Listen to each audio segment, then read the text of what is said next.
내가 주인 삼은 모든 건 내려놓고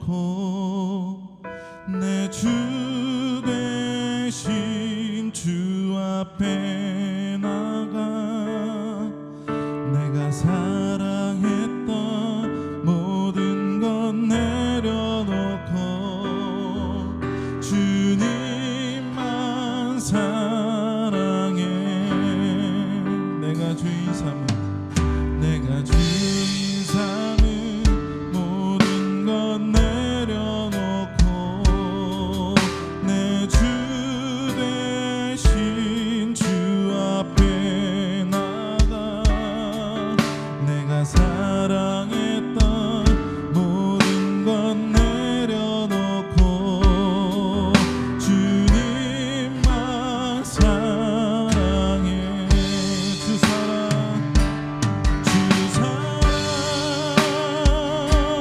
거친 풍랑에도 그 사랑 위에 서리. 주 사랑 거친 풍랑에도 깊은 바다처럼 나를 잠잠케 해. 주 사랑 내 영혼의 반석 그 사랑 위에 서리. 주 사랑 거친 풍랑에도 깊은 나를 잠잠케 주 사랑 내 영혼의 반석 그 사랑 위에 서리. 그 사랑 위에 서리. 아멘. 우리의 그 반석의 그 사랑 위에서 주님을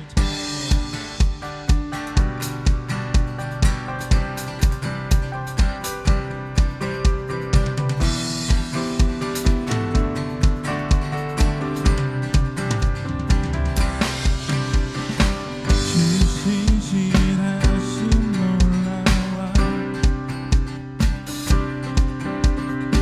죄인의 마음은 드네.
상한 나의 맘 보시네.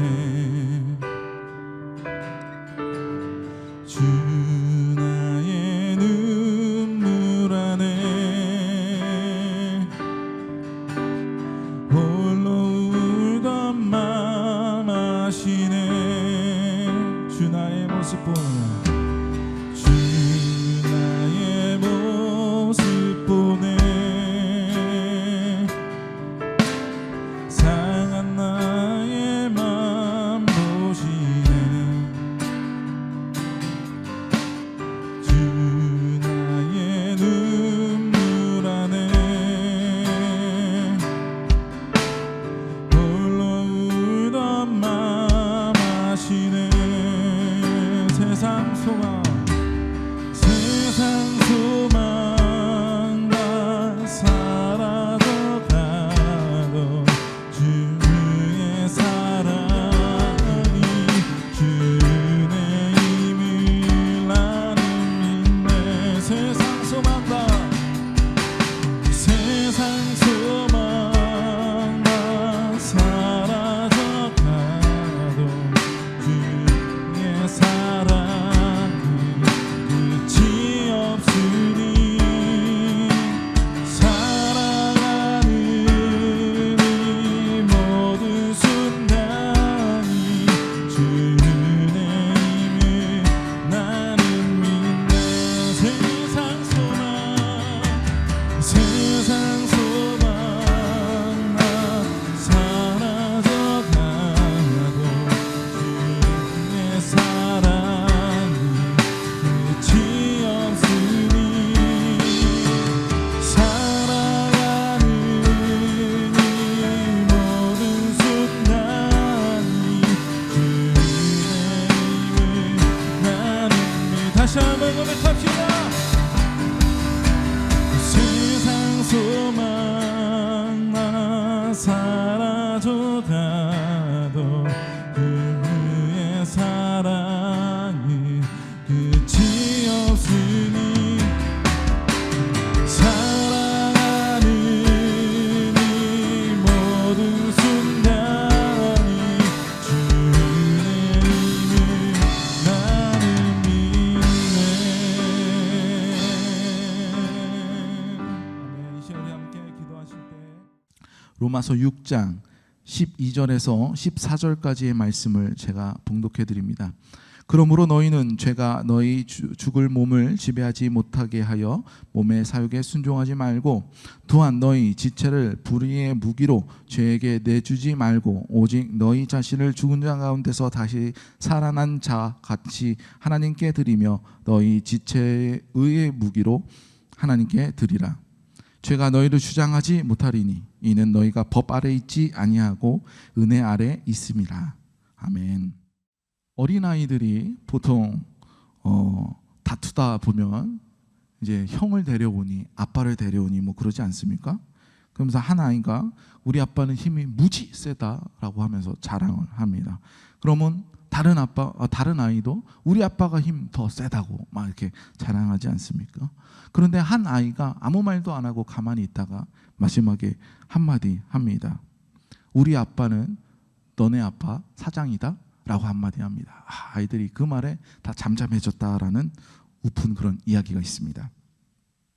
우리가 어릴 때는 부모님의 보호를 받는 것이 좋고 부모님의 어떤 것을 봐주는 것이 편하고 더 그것이 나아 보입니다. 그래서 너무 많은 것을 다 의지하게 되죠. 그런데 어느 정도 커가다 보면 점점 아이들이 부모님의 손을 떠나려고 해요. 청소년기에 접어들면 우리가 중2병이라고 그러지 않습니까? 자기 세계가 구축되고 이러면서 자기가 하는 것이 옳고 자기가 하는 것이 맞고 그렇게 나는 살아야 된다라는 주관이 점점 뚜렷해지면서 부모님의 말씀을 거스르기도 하고 그것에 반항도 하고 부딪히기도 하는 일들이 나타납니다. 오죽하면 이 중2병이라는 말이 우리나라에만 있는 것이 아니라 전 세계적으로 용어만 다르지 비슷한 단어가 다 있다고 하지 않습니까? 그러나 우리가 성인이 되어서도 돌아보면은 여전히 우리가 부모님의 영향력 아래서 아직도 살아가고 있음을 느낄 수 있습니다. 죄송하지만 부모님과 함께 자랄 수 없던 분이 계시거나 혹은 새로운 가정에 입양된 분이 계실 수도 있습니다. 그렇다면 이분들은 부모님의 영향력 밖에 살았는가? 그렇지 않아요. 이분들도 누군가의 보호 아래 살았다면, 어떤 기관 가운데 살았다면 그 영향력 아래 살아가고 있다라고 볼 수 있겠습니다. 또한 우리가 그 생부가 누군지도 모를지언정 여전히 그 영향력 안에 살아가고 있는 것을 볼 수 있는데, 얼마 전에 미국으로 입양된 지 34년 만에 한국에 돌아와서 그 생부를 찾는 한 30대 여성의 이야기를 뉴스를 통해서 접했습니다. 친부와 친생자 관계임을 인지해달라는 그런 소송에서 승소한 사건이 뉴스에 크게 보도되었죠. 어떻게 보면 남보다 못할 수 있는 사람이지만 이 사람은 여전히 그 생부, 생모에 대한 마음을 갖고 그 영향력 아래 살아가고 있음을 볼 수 있는 단적인 예라 할 수 있겠습니다. 원래 우리는 어떤 영향력 안에 살아가고 있었는가, 그것이 굉장히 우리의 삶을 좌지우지하는 중요한 요인이 된다라는 말입니다. 원래 우리는 죄 때문에 심판을 받을 수밖에 없는 죄의 영향력 아래 살고 있었습니다. 그 심판의 결과는 뻔한 것이죠. 로마서 3장 10절에서 말씀하고 있는 바와 같이 기록된 바 의인은 없나니 하나도 없으며 라고 말씀하고 있어요. 우리는 이 죄의 문제를 가지고 있는 한 그런 존재인 것입니다. 더군다나 우리는 스스로 구원할 수가 없어요. 세상 사람들은 혹은 우리 그리스도인들도 마찬가지고요. 어떤 문제나 어떤 문제에서 구원받기 위해서 누군가를 의지하게 되고 그 영향력 아래 있고자 합니다. 그 누군가가 아닐 수도 있어요. 어떤 분들은 재정에 의지하려고 하고, 어떤 분들은 그거 의지하려고 하는 것이 명예가 될 수 있고, 어떤 분들에게는 지식이 될 수 있고, 어떤 분들에게는 인맥과 같은 것을 의지하여서 내가 구원받고자 한다 말입니다. 그런데 근본적으로 우리가 받아야 할 그 문제는 그런 문제가 아니라 더 큰 문제에 있어요. 우리의 영의 문제를 해결해야 하고 우리의 생명의 문제를 해결해야 하는데, 그 영의 문제, 생명의 문제를 해결하기 위해서는 그것의 문제가 하나도 없으신 분에게 의지를 해야 된다는 거예요. 그런데 이 땅에 살아가고 있는 모든 사람은 다 문제가 있다 말입니다. 그래서 그 문제가 되는 거죠. 구덩이에 빠졌어요. 그 구덩이에 빠진 사람을 건져주려면 분명 구덩이 밖에 있는 사람이 손을 잡아야지만 구덩이를 탈출할 수 있는 거 아니겠습니까? 우리가 다 같이 구덩이에 있는데 물론 그 구덩이의 깊이의 차이가 있을 수 있겠습니다. 누구는 구덩이 조금 위에 있고 누구는 더 아래에 있을 수 있어요. 그 높낮이의 차이는 있을 수 있겠지만 어쨌든 다 구덩이에 있어요. 그 구덩이 안에서 올라가고 내려가고 한다면 어쨌든 간 결국은 다 그 구덩이에서 죽게 되는 결과를 맞이하게 되는 것은 동일한 것이죠. 때문에 우리는 그 구덩이 밖에서 우리를 건져줄 누군가가 필요한 것입니다. 이런 상황대로면 우리는 죽을 수밖에 없었어요.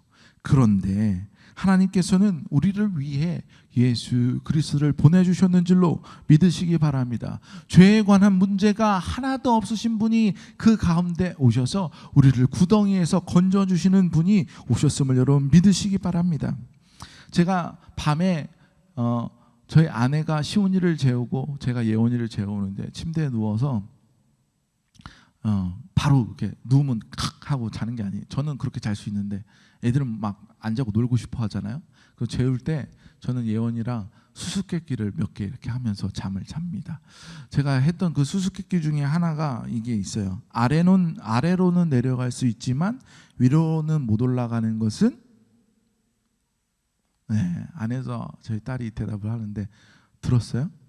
아래로는 내려가지만 위로는 못 올라가는 것? 정답은 폭포입니다.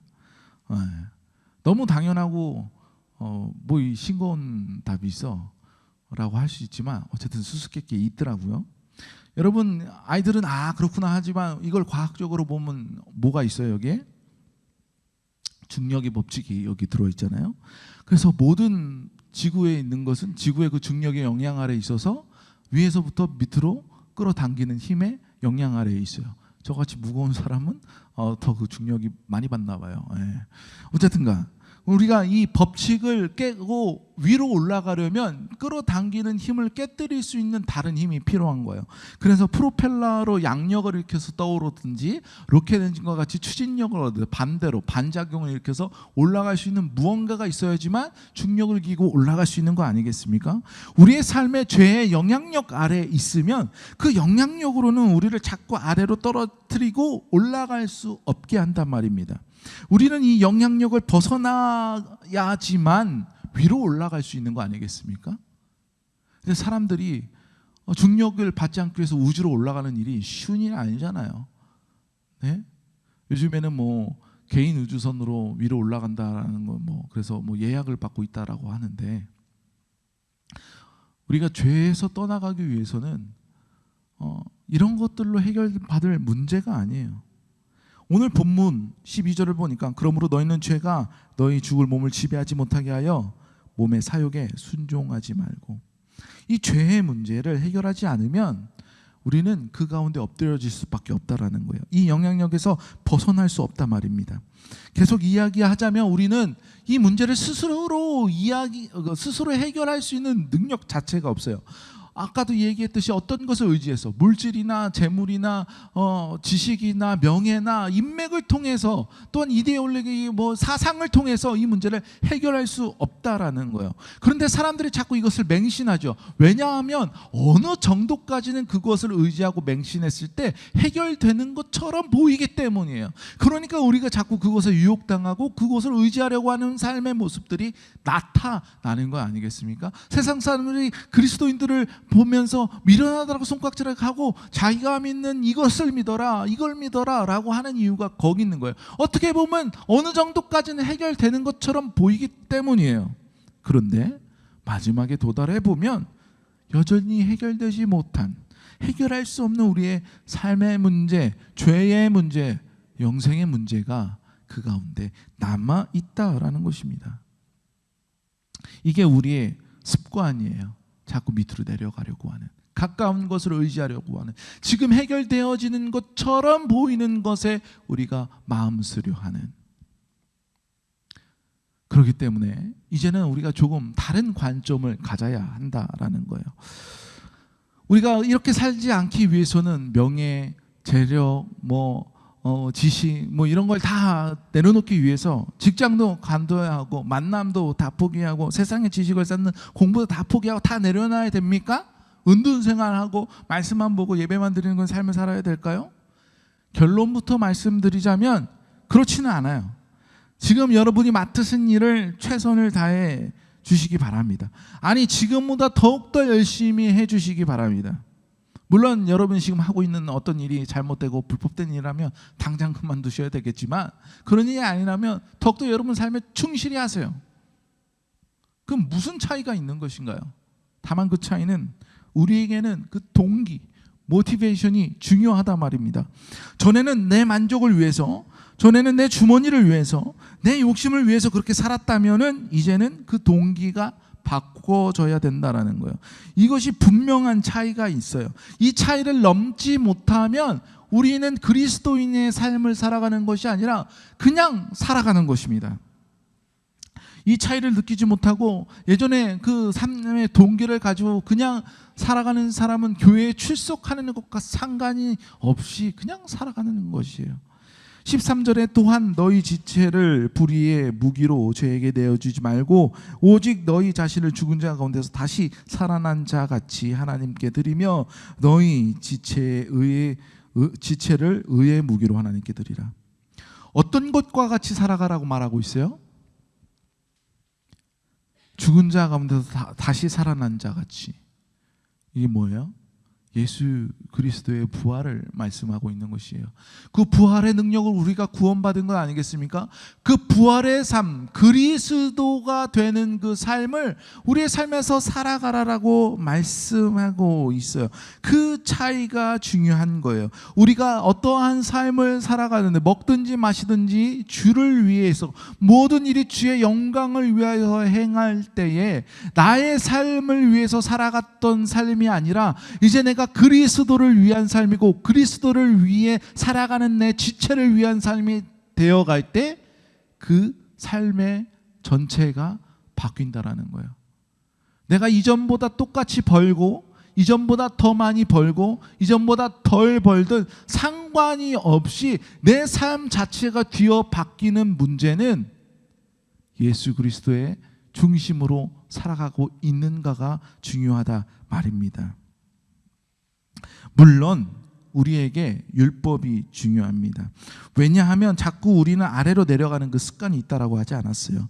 우리는 자꾸 우리를 스스로 하여금 채찍질하고 돌아보게 할 무언가가 필요해요. 물론 성령이 충만한 삶을 살아가서 늘 성령의 말씀을 귀 기울여 살아가서 그런 것이 필요 없이 살아갈 수 있다라고 하시는 분은 필요 없을 수 있습니다. 그런데 우리는 자꾸 넘어지지 않습니까? 늘 충만하지 못하고 쓰러짐이 있는 삶을 살아가지 않고 살아가고 있지 않습니까? 우리는 자꾸 그 방향을 향해서 노력하고 있지만 어쨌든 우리가 때로는 시험에 들고 무너질 수 있단 말입니다.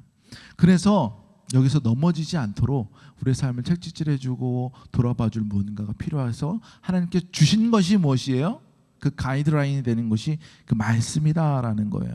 로마서 3장 20절에 보니까 그러므로 율법의 행위로는 그의 앞에 의롭다 하심을 얻을 육체가 없나니 율법으로는 죄를 깨달음이라. 어떻게 보면 되게 무서운 말씀이에요. 우리가 이 말씀을 가지고 살아갈 때는 다 의인이 없다라고 얘기하잖아요. 다 의롭다 하심을 얻을 육체가 없다고, 다 죄인이다라고 말씀하지 않습니까? 그런데 중요한 것은 무엇이냐? 우리는 그 율법으로 하여금 우리의 죄를 깨달을 수 있다라는 거예요. 그럼 죄를 깨닫는 게 왜 중요합니까? 회개할 수 있잖아요. 우리가 율법이 있기 때문에 회개할 수 있는 기회를 얻었다라는 것이에요. 그래서 우리가 이 말씀을 묵상하고 이 말씀을 가지고 살아가는 것이 얼마나 중요한지 모릅니다. 말씀대로 살아가기를 늘 노력해야 하고요. 다만 우리는 이 율법으로는 구원을 완성시킬 수 없다라는 사실을 알아야 돼요. 그래서 필요한 것이 뭐예요? 말씀에 더 필요한 것이 무엇입니까? 은혜라는 거예요. 여러분, 이 은혜는 대가성으로 지불해서 얻는 것이 은혜가 아니라 죄가 있든 없든 거저준 것이 은혜라는 거예요. 오늘 본문 14절 말씀을 보니까 죄가 너를 주장하지 못하리니 이는 너희가 법 아래 있지 아니하고 은혜 아래 있음이더라. 이 말씀이 우리에게 그 의대 자체인 것을 여러분 믿으시기 바랍니다. 우리가 그냥 율법에 매여 있으면 심판받아 우리의 죄가 드러나가지고 그래서 그냥 심판받는 것으로 끝날 수 있었던 인생이지만 우리가 은혜 아래에 있기 때문에 예수 그리스도가 그 말씀의 완성으로 오셔가지고 이제 그 말씀이 우리를 이끌어 주시기 때문에 우리는 더 이상 그 법 아래에 있는 것이 아니라 은혜 아래에 있다라고 말씀하고 있어요.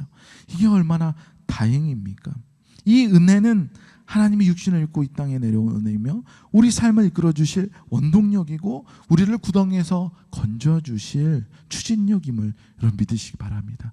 그래서 우리는 더욱 이 은혜 아래 살아가야 하는 것입니다. 요한복음 14장 6절 다 아시는 말씀이죠. 예수께서 이르시되 내가 곧 길이요 진리요 생명이니 나로 말미암지 않고는 아버지께로 올 자가 없느니라. 여러분, 이 길이 참 길이고 이 길만이 생명이고 이 길이 바로 그 은혜예요. 우리에게 이 오신 분이 우리에게 주신 말씀이 에베소서 5장 8절 너희가 전에는 어둠이더니 이제는 주 안에서 빛이라 빛의 자녀들처럼 행하라 라고 말씀하고 있어요. 우리가 예전에는 어둠의 영향력 아래 그 죄의 영향력 아래 있었을 수 있습니다. 그런데 이제는 우리가 그 어둠의 영향력이 아니라 하나님의 은혜 영향력 아래 살아가고 있음을 여러분 의지하시기 바랍니다. 우리가 전에는 어둠의 자녀인지 모르지만 심판받아 마땅할 그런 사람일 수 있었으나 이제는 하나님의 자녀로서 빛의 자녀가 되었어요. 이제 그 심판을 받지 않는 것은 아니지만 그 심판을 통하여서 우리의 죄가 드러나는 것이 아니라 심판을 통해서 우리가 그 죄를 용서받아 하나님 앞에 나갈 수 있는 자녀가 된 것을 여러분 믿으시기 바랍니다. 더 이상은 우리가 그 하나님의 은혜로 말미암아 우리의 삶이 세상 사람들과 동일하게, 아니면 혹은 우리 이전의 삶과 동일하게 세상에 어떤 것을 의지하고 그것을 나의 구원의 밧줄로 붙들고 살아갈 것이 아니라 하나님의 은혜를 붙들고 살아갈 수 있는 저와 여러분들에게 주님의 이름으로 축원드립니다. 나의 눈물 안에 홀로 울던 맘 아시네. 주 사랑 내게 있네. 다시 한번 결단하며 고백합시다. 세상 소망 다 사라져가도 주의 사랑이 끝이 없이 끝없는 사랑을 더욱더 의지하게 해주시옵소서. 지금 당장 내 앞에 보이는 어떤 것들을 붙들고 그것을 의지하고